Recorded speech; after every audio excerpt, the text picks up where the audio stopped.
City of Stevens Point Board of Water and Sewerage Commissioners meeting, recorded July 11, 2022.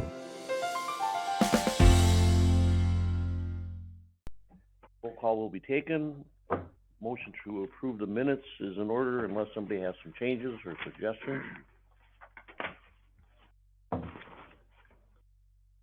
Have none, and move to approve the minutes of, what date here? May 9th. May 9th, yeah, 2 months. I'll second that. All those in favor signify by the sign of aye. Aye. Aye. Opposed, same sign.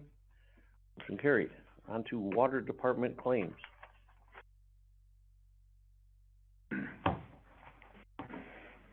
Questions? Are these for 2 months? Yep, we have 2 months worth here. Do 2 months together and Yep. look at a motion Yep. at the end?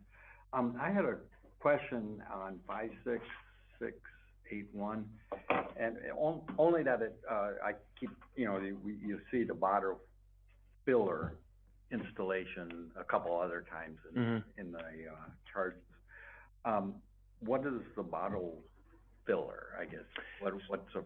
So if you go out in the hall here, like you see at a lot of places where you can go to the drinking fountain and it's not just the bubbler thing, but it's the big eye detector. So we had a couple of unforeseen things there where some plumbing had to get changed, and actually there was, to be honest, I think there was some ADA issues there too across the street. Here it was a little more straightforward, so it's just the units, but that's been on our kind of to-do list for a while. Okay. A lot of use here too, actually. The bottle filler's getting a ton of use, so that's good. Yeah. Yep. Yeah. Okay, I thought we were selling our water. No, and we're not exempt from the city's permit fees, I saw that, unfortunately. kind of chuckle. Yeah. If they're listening, we'll get it back. No, I'm kidding. No. Hopefully they charge you for the water. Yeah, right. Yeah. Yep. Any other questions about the 2 sets of water department? Nope. All right, let's go on to sewage. I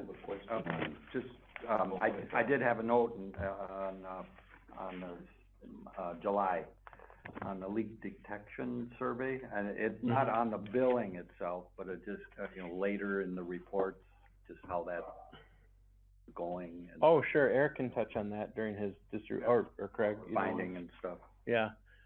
Well, we can all kind of hit on that. You bet. Similar later, there's a payment for cross-connection software. Yep. You know what? Since they're in the claims, we can talk about them now.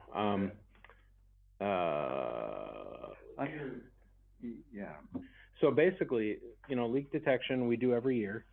We do it right after flushing, or as close to our annual flushing as we can, because I guess the nice thing there is that if any of the hydrants, because we go through once a year, kind of late spring, or I guess spring.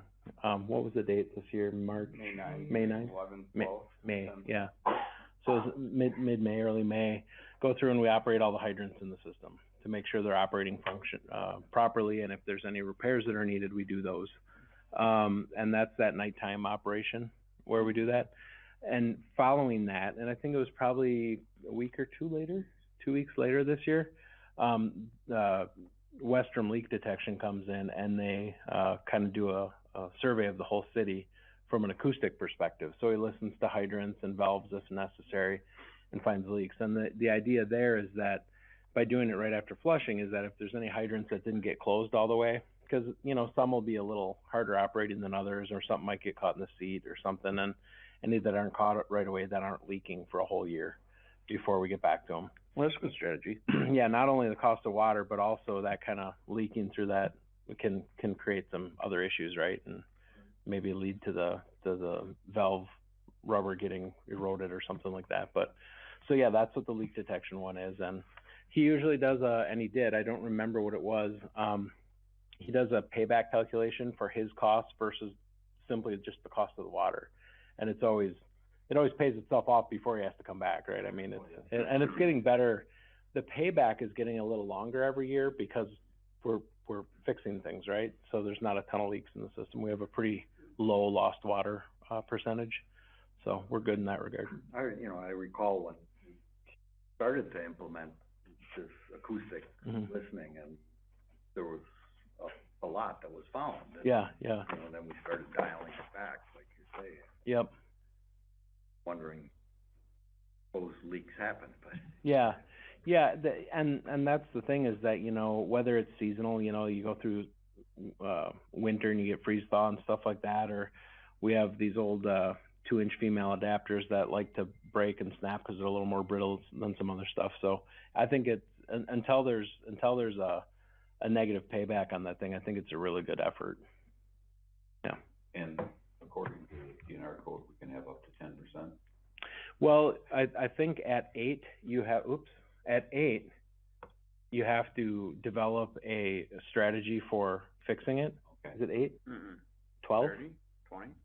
Maybe 12 then. Cause we're right around 8. Oh, we're right about 8, yeah. That's really good. It's quite a bit higher than where we're at, but, so then they make you develop a plan for kind of fixing it, but we've never been in that loss percentage. And the second question related on 56854 with cross-connection software. Yeah. So how does that magic work with software? Is that just you're tracking it, or you're? Yeah, so we've had a software since about, long time ago, maybe 07 or something like that, quite a while ago, called Tokay. And it's a relational database for keeping track of those things that we need to for cross-connection control. Now, we don't keep track of the devices that get tested from a testing perspective. The state does that. Each device has a unique identifier on it. The tester has to send one to the owner, to the water purveyor, us, and to the state. And the state keeps that list of who's up to date and who's not. The municipality, the person delivering the water, is responsible for causing an inspection to happen at these different places. And different places go about that differently. Some places do it themselves. We have an in-house program. So we have an inspector who, on the commercial, industrial, and public side of things, so the bigger accounts, basically non-residential, those inspections are performed on the appropriate timeline.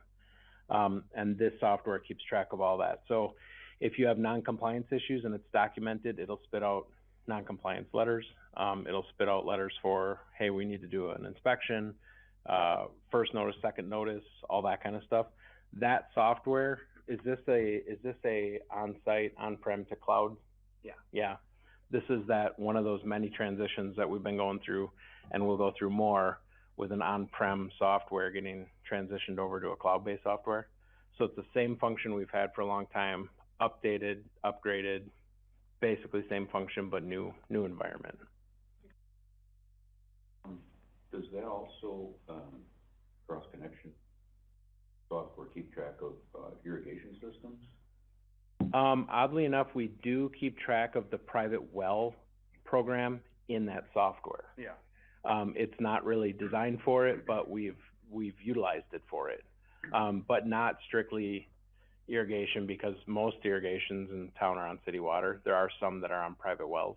And so we keep track of the private well program through that software, because it also involves mailing and stuff like that. Okay. Yep. And this was one of our capital items. Yeah. Yeah. This was in the CIP, yeah. Any other questions about sewage? I have some questions on sewage. Number 56742 says Wisconsin DNR and environmental fees. 56742? Yeah.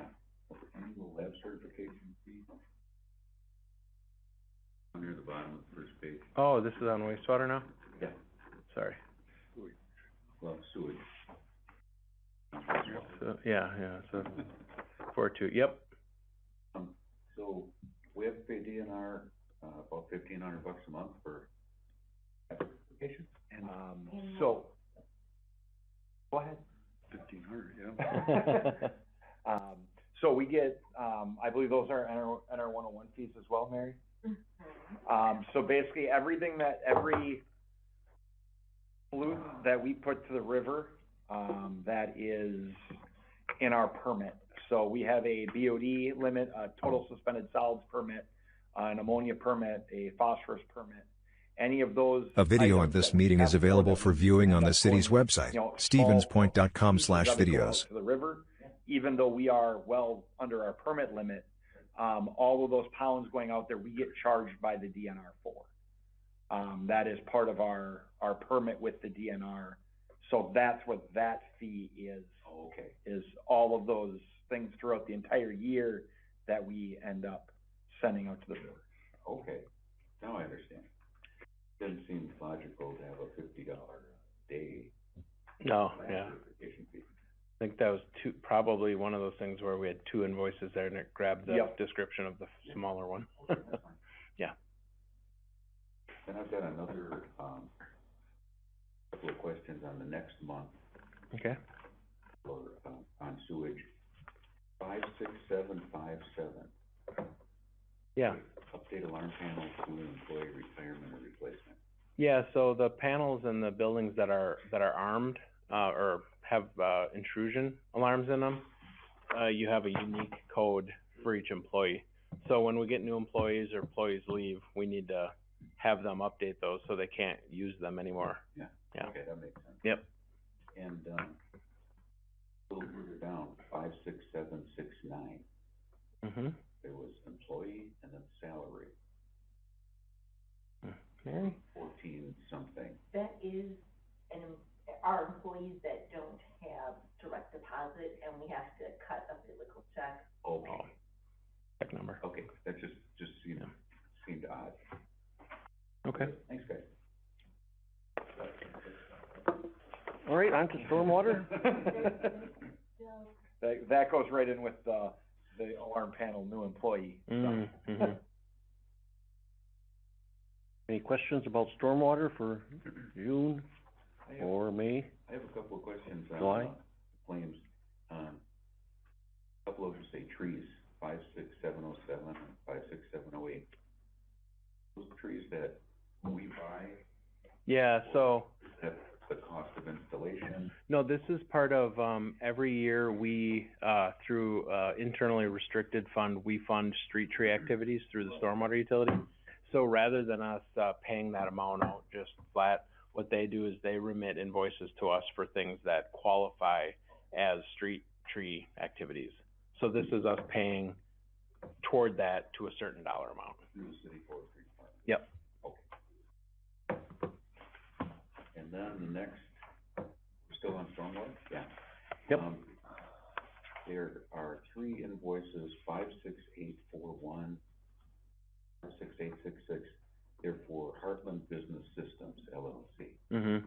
And 2 of them are an identical amount.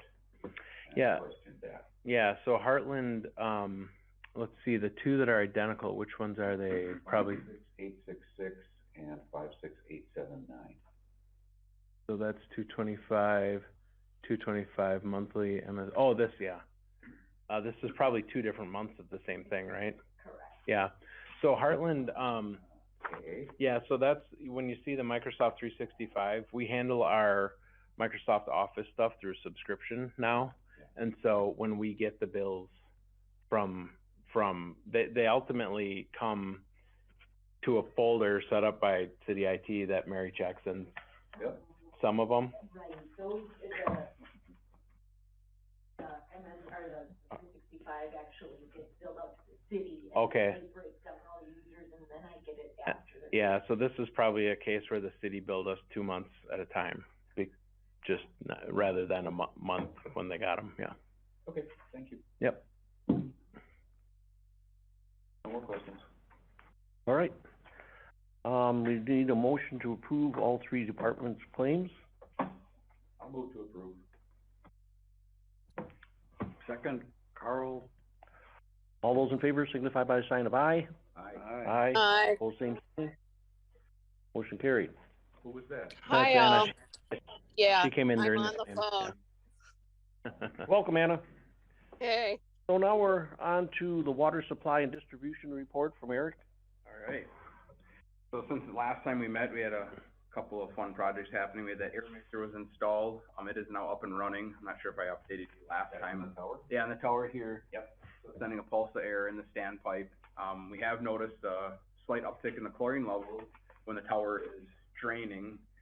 Usually in summer, that's when the chlorine levels are low because the water's been sitting in the tower so long. We have noticed that there's enough uptick in the chlorine level, which is good, so it means it's working.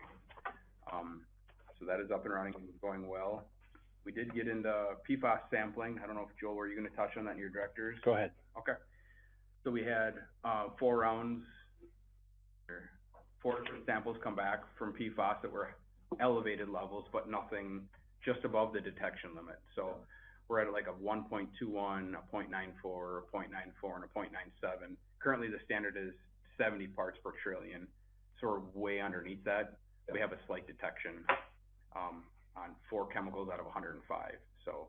How does that compare to, Wausau, Marathon County levels? They had levels that were between, still under the 70 parts per trillion, but over what the state was proposing as 20 parts per trillion. So they're somewhere between 20 and 70 on a couple of the, 20 times higher than us at least. Yeah. Yeah. So, unfortunately, there's new news that the EPA is coming out with detection limits, health spec limits. Health advisory limits. For anything detectable at all. So, I think every year we're probably gonna put a notice out, hey, we have some PFAS in our water, but Yeah. that's all it's gonna get into. There's no way we can treat at the level we're at. Or detect. Labs can't even sample for the level they're requiring or requesting. So basically, if the limit right now from a drinking water standard limit is 70, they're taking that down for at least one of the compounds to 0.004 parts per trillion, which is 4 parts per quadrillion. And yeah, that's beyond, but the way they get there, just so you know, is they look at a person's exposure to that over 70 years, right? Over a lifespan, and say, if you're exposed at this level, it may accumulate in your system to this level, and at that point, you may experience some health, adverse health effects because of it.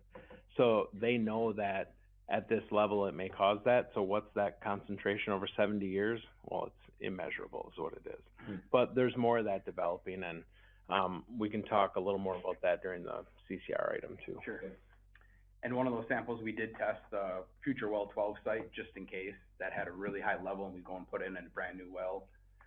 We wanted to make sure that water was clean, and that had 1 detection, but it was really low as well.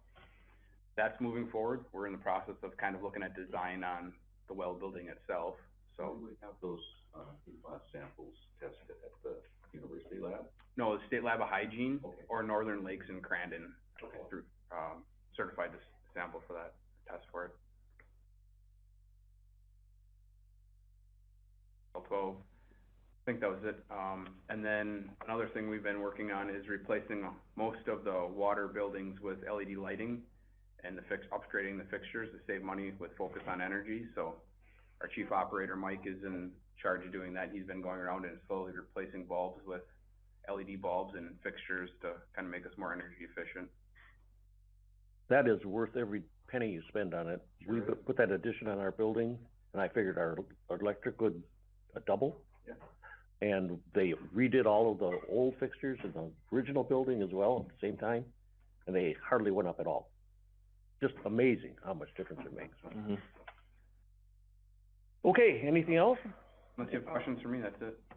Yeah, well, on the current year versus previous year, the page 1 may one up from there. Yeah, it's under the May, one more pack. Oh, sorry. There you go.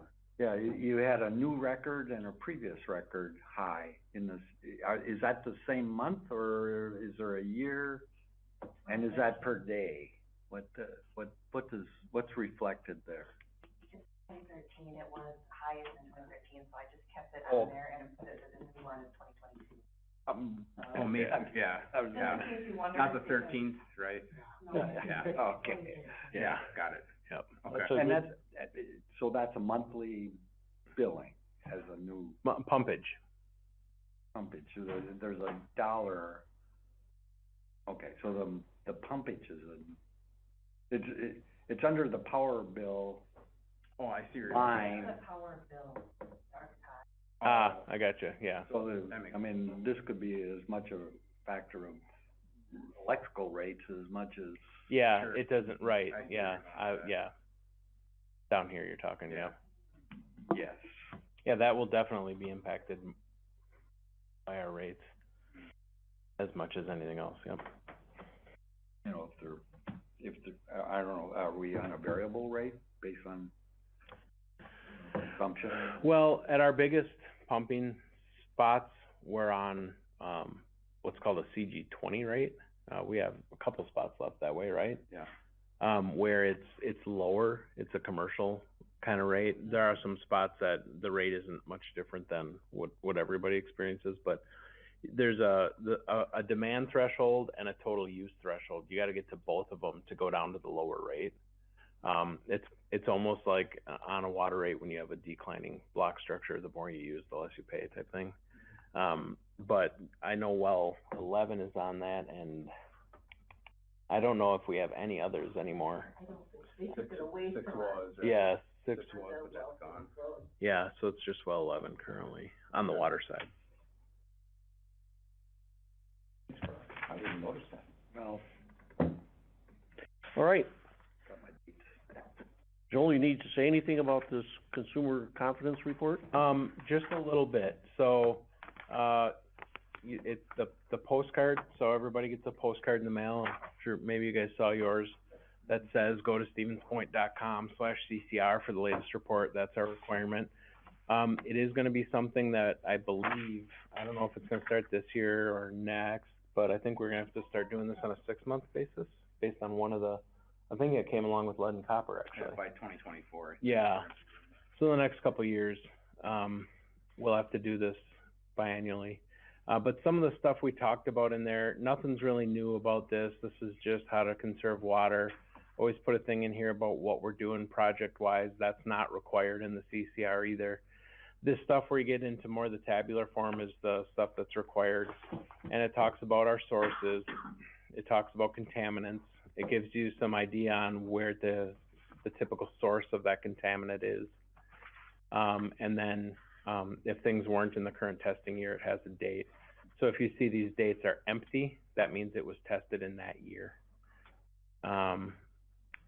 New to this year are definitely the stuff on PFAS, and they also had us add anything that was detected during UCMR 4. So these are the things that were detected of all the things they tested, and they are very low. So really outside of a normal CCR, that's all there was to add. And just need to kind of accept and place on file type thing. I had a question on the PFAS and PFOA. Mm-hmm. I noticed we tested at well 11. Is there a? We didn't do that.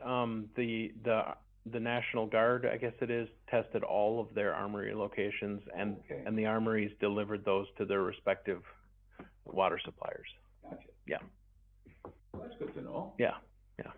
No, for a consumer to access this information, that they were mailed, with the building, got a postcard, or independent of the building?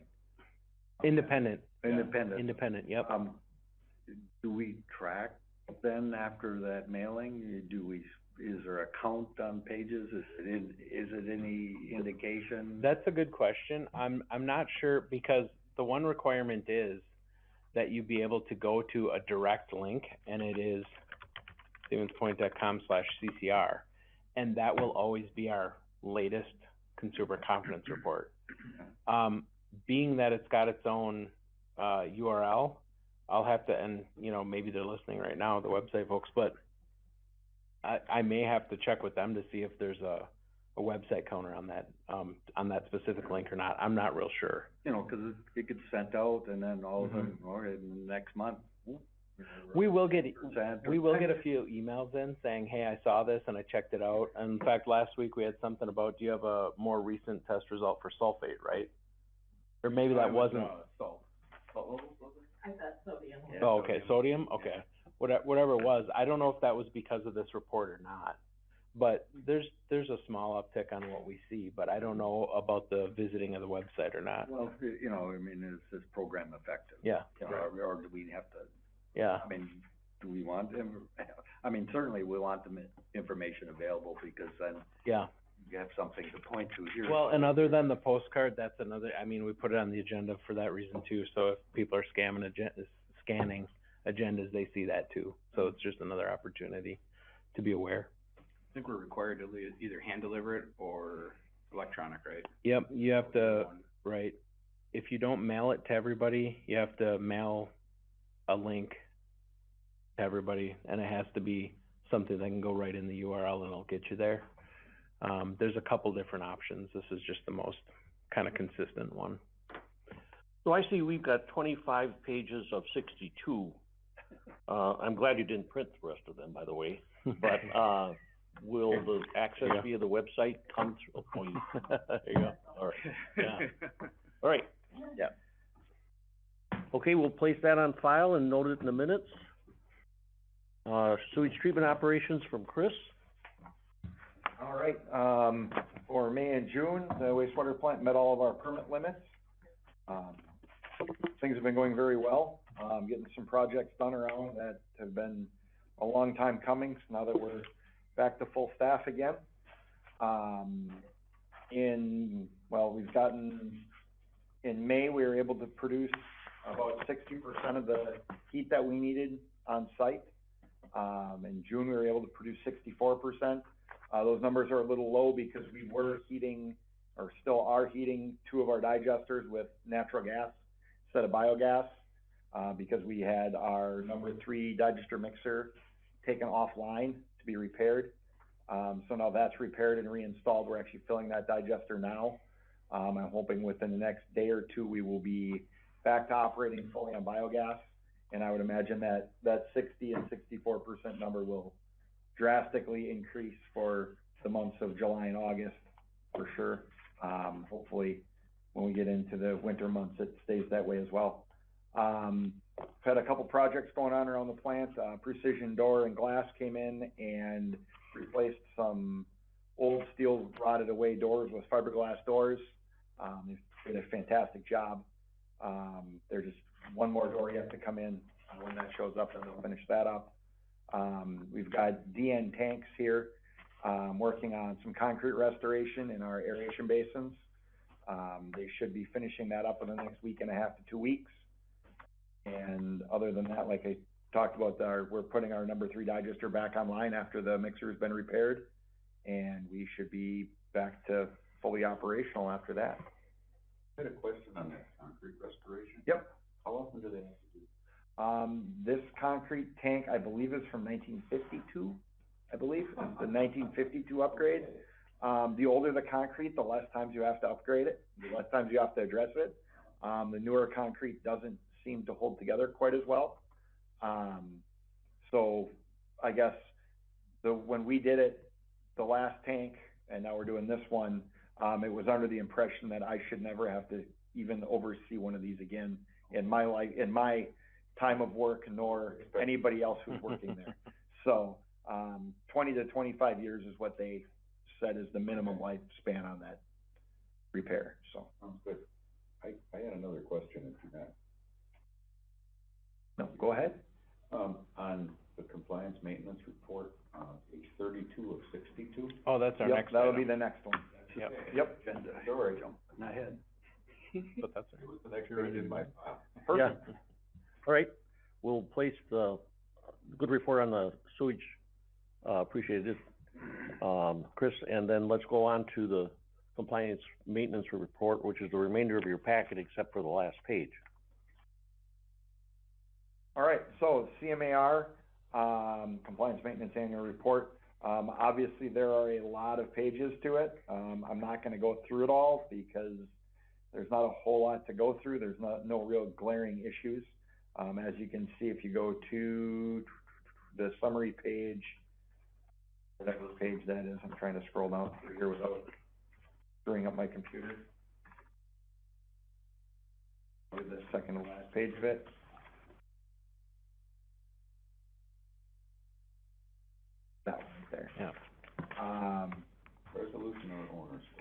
Yep, so basically what we need from the commission is a action to be taken, basically saying that it's been seen and is approved, so that it can be submitted to the DNR. That way they're aware that the governing body has seen this before it was submitted. 360. Yep. So that's the reason we bring it forward. You know, it's obviously something that's good for everybody to see. In years past, we typically put this sheet in and then we bring a copy of it, so you guys, but since so much of this is electronic now, it doesn't really matter, so we just put it all in there. So if you have any questions on anything you found while going through the CMAR, feel free to shoot away. I think between the three of us over here, we should be able to answer most of it. I think you should. 32 out of 62. First page.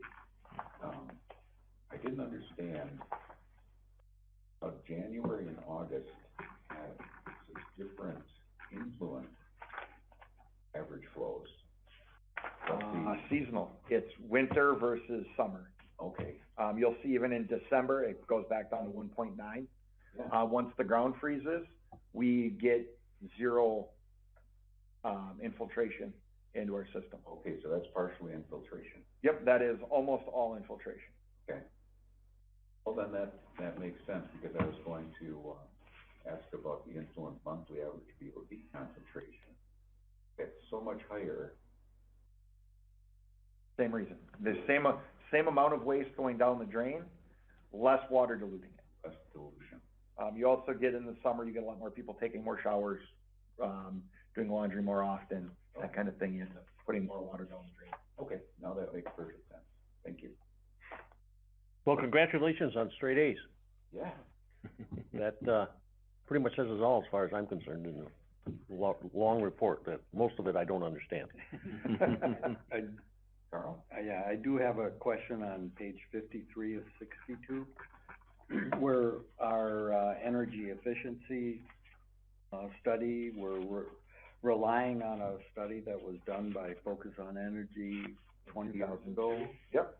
You know, we discussed here how much LEDs have influenced the savings on energy consumption, and Yep. you know, 20 years ago, we were still putting T8s and Correct. replacing T12s with T8s. Just because we haven't had an efficiency study done, doesn't mean it's not forefront on all of our minds when we're doing things.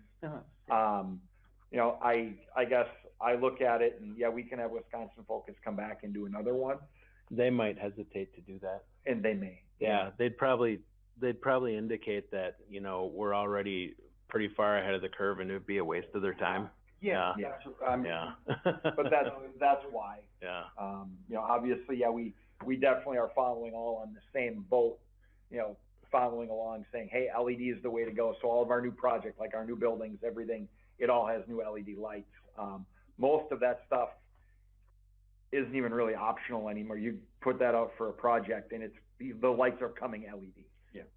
And Right. that kind of thing. And So, 10, 15 years from now, we'll be replacing those with lasers. yeah. You know, laser lights. It's Disco balls. You can buy a disco ball, a laser and a disco ball. You can buy it on your, next BMW. You know, it's kind of interesting because nobody who would be involved in a study like this was here then. I started after that date, and so it is kind of just one of those. That's the date it was done. But from all the wastewater plans, what's the big one when we do facilities amendments and stuff like that to our wastewater master plan. Yep. This stuff, like Chris said, is front and center. It just is, and so it is kind of an interesting little box to have here. I never really gave it a ton of thought, just because, well, yeah, we incorporate it into everything we do. But I guess that is the last full audit. Mhm.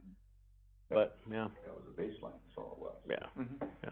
There is a place I should say, an engineering department in UW Milwaukee that I have contact with that can give out free evals. They've got a couple master's students and doctor students that they have their own energy evaluation they come around these municipalities and do for you. And so we've talked a couple times about getting Dr. Sharef up here from UW Milwaukee and doing a study of our campus for free. So that is kind of on the back burner, on back of our minds to get somebody up here and have a actual study done for our whole campus. Maybe that'll say 2022 next time you see it. It might. Yeah. It's free. Yeah. I'm on a committee with him. He's a good guy. Yeah. So 2002 seems like it was so, not that long ago. I know. Just got a two that started, it seems like it should be fine yet. Yeah, right, yeah. Anything else? How much work does it take you guys to do all of this every year? To put this all together, we track it by the month. That's all part of the monthly paperwork that's done. You know, whether it's on spreadsheets that are generated right on our SCADA, system, or whether it's things that we pull off of bills, you know, power bills and put into a spreadsheet, those kind of things. Knowing, we know what's gonna be on it ahead of time, so being able to track all of that ahead of time, definitely saves us a lot of time in the end. You know, we put a lot of hours into it, but it's, you know, a half hour to an hour a month trying to just keep everything up to date. Yep. Thank you. Okay, on to construction and maintenance report, Craig. Good afternoon. Guys are busy repairing manholes. In fact, they just closed down the Upper Street today. So I've been working in conjunction a lot with the city street department on doing road repairs and manholes and that kind of stuff. Guys, I have been working on lead services and continue to do that. I think we did 10 last month. Those are mostly downtown, right? No, yes and no. Brawley Street, Strong's Avenue, heading over to Washington Avenue next week to do a few over there, so. Pretty much scattered out now. We're left, I think we're down to probably less than 50. yeah, I'd say so overall, 34 scheduled next year, 9. Yeah, probably push it right around 50. Right around 50 we're at, so we're hoping to get 20 more done yet this year, which we're looking to do. This morning in our meeting that, a few more little storm sewer installation projects. We have done that, it's worked out really well for us and saved us a lot of time. Good. What Craig and his guys are doing is focusing on those areas where we spend a lot of time in the spring and other times when there's heavy rains and still frost on the ground and stuff, and they've made a lot of progress this year on fixing those areas. That's great. Yeah, Fantastic. prevention. It saved us a lot of time for overtime, that kind of stuff, with pumping water and slowly but surely we're getting there. Yeah. We have a couple more projects. One next project is actually gonna be by Washington School, and Joel and I have a meeting, I think, on the schedule of the school. So that stuff out there is, surface, right? Stormwater? Yeah, and some dry wells. Yeah. Yeah, that's right at the boundary of our collection system. We're hoping to tie into that. We're looking to extend our collection system. Oh. So, Yeah. Cool. there we go. All right, thank you, Craig.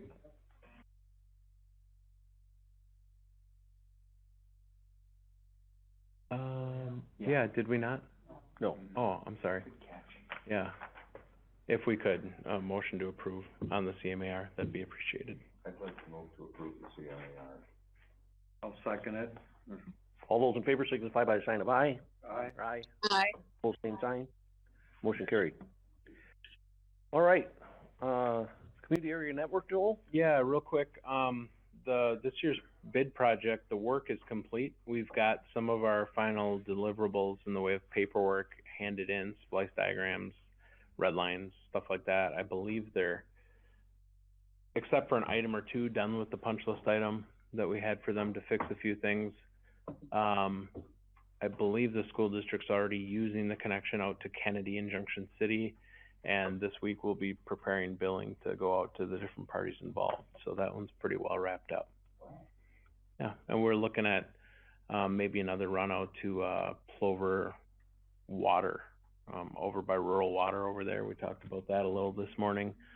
They're wanting to get on. It's a really unique one where some of it can probably get plowed in instead of board in, so that might make it cheaper, so maybe look at fall or spring or something like that, but going well. Great. Anything else on your report?